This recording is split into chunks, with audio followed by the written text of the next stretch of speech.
Hello, and welcome to episode 169 of a Prog review. And we're doing this concept album special thready thingy. Look around, you might find the beginning of this thread. And yes, what can one say? It's been a momentous time with Maggie Thatcher rotting on the mortuary slab somewhere. And me doing this concept album thing, it seems only fitting that I should cast my eye over the final cut by Pink Floyd. I know a lot of you have been looking forward to this. And this album says a lot about Thatcher and his ilk and a certain time in history. Now, I was going to review The Wall instead, but, you know, it was too tantalisingly prescient not to review this album. So here we go. Now, when I was 15, I thought it was great. I thought it was brilliant, mainly because it was an anti-Thatcher record, and the album hit all the right political buttons. You know, a naive young man. It also boasted some sort of 3D holophonic sound, but no matter how much I listened to it, no matter how I listened to it, it still sounds as if I had just the two ears. Though I'm not sure that was the desired effect or not. I don't know. You tell me. So, as a concept album, what is it actually about? Well, it's not really a cogent narrative of sorts. To my mind, this is more of one of those thematic concept albums which I was talking about, and this one deals about anti-war feelings, the way our veterans are treated, the state of Britain after the post-war dream, the usual stuff that Roger Waters goes on about. You know, yeah. Now, much of that message, you know, much of the anti-war feelings already been covered in The Wall, you know, that album. You know, that album, Bring the Boys Back Home, Vera, all that stuff. Especially in Alan Parker's film version. So, you know, it's easy to get bogged down in the message again, you know. It gets a bit boring. In fact, this album started out as it was going to be called Spare Bricks. It was going to be like a soundtrack album, a companion piece to the movie with some extra material and some expanded narrative to take in the anti-war theme. But as the project went on and evolved, the album, you know, turned into the thing that we know, and the beginning of the Falklands War spurred Waters to write some different material. Now, aren't we the lucky ones? Now, the album opens with sound effects of a road of traffic, with radio being retuned with lots of news of the day and mentioning the Falklands conflict and whatnot. And as the protagonist questioned the whys and wherefores of conflict, it's clear that dear old Maggie Thatcher's name has been taken in vain. Oh yes, indeed, the song itself is a slight thing and lacks the depth musically of a regular Pink Floyd song, and there's a lot of that on the album, mark my words. But it's, you know, it's the lyrics and the anguished vocal performance that draws you through it. Yes, indeed. And this leads us into Your Possible Past, which is, again, it's an offcut from the Wall album, actually, and it's been repurposed and rewritten for the collection. It evokes imagery of World War II, and again the lyric does all the hard work, accompanied by stabs and grunts of instrumental accompaniment. You even have the trademark Roger Waters triple echo on the vocals, you know, closer, closer, closer. You get me? And that becomes a cliche. But if you want something to do when listening to a Pink Floyd album, you know, have a shot of vodka or a spirit of your choice every time you hear that triple echo of effect, or the other one where he does the vocals, like, oh, do you remember me? You know, that kind of thing. You know, it's good fun for all the family, guaranteed. I don't want to play the drinking game anymore. I don't want to play it. Make it stop. I don't want to play it. A ticking clock leads us into one of the few, a song about a teacher, possibly the character from The Wall. We don't know. It's not expressly mentioned. And he's reflecting on his war record and his job and how he can't relate to the world anymore. And again, it's a slight song, nothing other than the sound effects and some picked acoustic guitar to get you through it. Again, Waters is doing all the hard work, him and the words. You know, that's the song, him and the words. Now, the remastered version of the final cut, we see an addition of When the Tigers Broke Free. Now, this song was actually featured on the Wall movie, but was previously unreleased on an album. I think it was it on a collection of dance songs? Might have been. I can't remember. Somebody's going to correct me now, aren't they? You bastards! I'm not going to edit it. I'm not going to fact check. I'm not some fact hunter. You make your own jokes up. It was used in the War movie, and when the album got reissued in 2004, they added it to the record, and it's remained on the album ever since. And for me, it's quite an evocative song. But the memory of the movie is what adds to the music. It's the vision of Pink's dad in the bunker preparing himself before getting blown to bits. It also relates to the fate of Eric Fletcher Waters, Roger's dad, who was killed in the war. And again, it's a sensible portrayal by those in command that imbibes these songs with the latent bitterness. And since God knows when, it's always been, us working class boys that get blown to get blown to smithereens, sent to war, sacrificed for the cause, whilst the upper classes sip martinis. Imagine it's a martini. Oh, I'm doing the mime. What ho? From their HQ, 100 miles away from the actual enemy lines. Now, nothing to do with this, but talking personally, my great-grandfather saw military service in both the wars. And when he got called up for World War II, they offered him a promotion. It was a command role.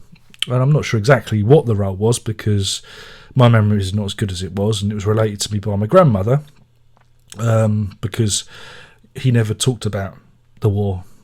It came later. As he got older, little bits leaked out. But yeah, he refused this command position out of loyalty to the boys, because he didn't want to be the one to send them to their deaths, and he was prepared to fight with his men, with his peers. And to be in command, there has to be a detachment, and that was something he lacked. And I guess again, it's a class thing. You got to have that detachment. Anyway. I'm digressing. I digress. This is just like a personal slant on the album and what it means to be sent into war by those not worthy of command. And those that are worthy of command often don't want the responsibility because, they need to get a good night's sleep. Now, I've always loved the song, but it's because of the movie and the imagery. And on its own, on this album, it sticks out like a sore dick at an orgy. While thematically it should fit, it doesn't because of its strong association with the war. And, in my humble opinion, should have been left off. The hero's return sees some actual music being played. Yes, I know it's shocking. And we have some lead electric guitar. Is it Gilmour playing, or was it his replacement? Was it Snowy White or someone like that? I don't know. Who knows who's playing what on this record? The lyric brings back the teacher character, and again he's talking about what he's seen in the war and his desperation to relate, and talk to his wife about the things he's seen. Now, we call that, today in this stage we call it post-traumatic stress disorder, but I didn't really have a name for it back there. Called it shell shock, perhaps. But true war heroes never talk about what they've seen. Only the bullshitters talk war. Now, you remember that, kids. Okay, you got that from me. Remember that. So the teacher is haunted by the message over the intercom of the gunner's dying words, and that leads us into the gunner's dream, and we hear the dead gunner relating his dream of a world without war, a world where kids aren't killed, and I'll get this right in a minute. On the count of three. One. All together now. 1, 2, 3. IRA. You can tell it's late at night, can't you? Where the IRA are just a dream, where we all have a recourse to the law. It's what it is. It's idealistic and it's a dream. It's a dream of the impossible, to dream the impossible dream. Now, you've got to remember that back in World War One, there was 9.7 million military men on all sides killed, and it was actually billed as the war to end all wars. But 21 years later, we're all at it again. So no lessons were learned, even though generations were decimated. We're all back into conflict, lads. Woohoo! And while men lust for power, there'll always be war, and women too. Women can lust for power, not just men. I don't want the ladies to be left out of this.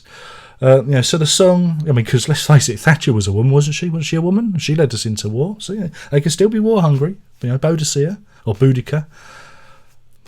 In my day it was Boudicca, now it's Boudica. Boudica, Boudicca. Anyway, Yeah, so in my opinion, the song is a bit trite and greatly romanticised. You know, his heart's in the right place, but, you know, come on. It's worse than Give Peace a Chance, you know, that hippie crap. In Paranoid Eyes, we're told the story of a man slowly descending into mental anguish. A man who's scared of the world and the things that he hears and sees. But, you know, he does a good job hiding it. You know, we wear the mask to greet the faces that we see. I need to brush up on me, Elliot. You know, and, you know, musically, if you listen to it, it harks back to Mother. You know, Mother should do. You know that one. And again, there's not much musically, you know, to get a grip of. Not really. And again, it's a song of regret and loss and wasted potential. You know, and it's augmented by strings and the obligatory sound effects of, you know, glasses chinking and people going, "I'll have the next round. Can I have some pork scratchings?" Oh, ho, how we used to laugh at "Get Your Filthy Hands Off My Desert." Oh, I remember it well. Oh, feeling nostalgic. It's part Monty Python sketch, part sound effects test, if you will. And Waters gets all political again, name checks the notorious political figures of the day. But at least it mentions the hideous sinking of the General Belgrano and the loss of 1,000 innocent Argentinian sailors, soldiers, men, however you want to class them, that were on board. And, you know, they were leaving the exclusion zone, and it was an act that extended the conflict and guaranteed that rat bitch a second term of office. How fucking cynical can you be? She made the sacrifice. She sacrificed those men for power. Think about it. And you know what? That's been fucking left off of her obituary too. Fuck me. I can't believe it.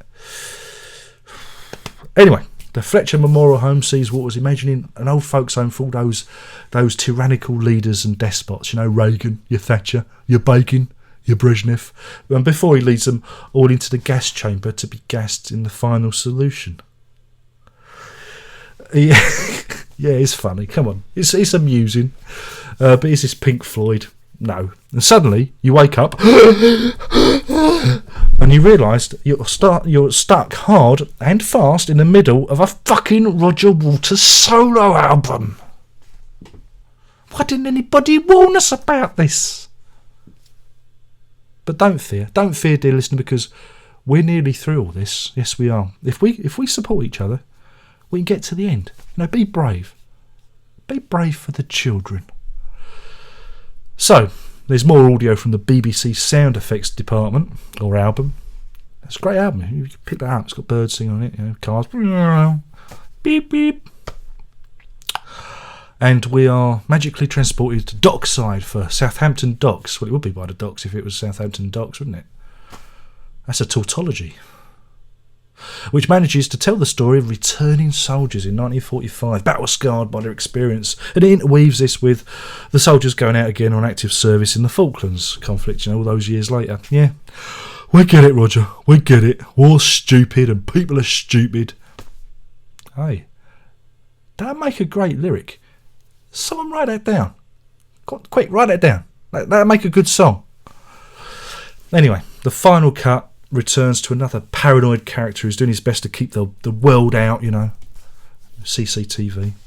And he lives in an emotional seclusion. You even get the strings from Comfortably Numb in there. If you listen, it's there. So you can hold up your lighter. My thumb. Oh. And, you know, wave it about a bit. You can even wave the lighter about a bit if you want. Anyway, I don't know. This ain't the bleeding wall, is it? No. It's not the bleeding wall. No. It's a load of bleeding balls, more like. Then someone gets a really long stick like this and goes and they prod Dave Gilmour and he goes and we find ourselves in the only song on the album that vaguely sounds anything like a Pink Floyd song, and that's because it features every fucking cliche you've come to expect. Yes, it's Not Now, John. You know, what can I say? He said, fuck all that. He said, fuck all that. And we used to snigger like schoolboys, you know, because it was a really filthy language. He said fuck, he did. Mind you, we were schoolboys at the time, and I don't know if you've seen the video to this, it's very dubious indeed. And whilst I get the intent of it, you know, it's the idea of working men somehow being anaesthetised by modern culture, you know, going to the bar and, you know, and being blindsided by what's, you know, to what's really going on, you know, what they call it, dumbing down now, don't they call it that. You know, I like the intent, you know, and the guitar solo, straight from another brick in the wall, isn't it, you know,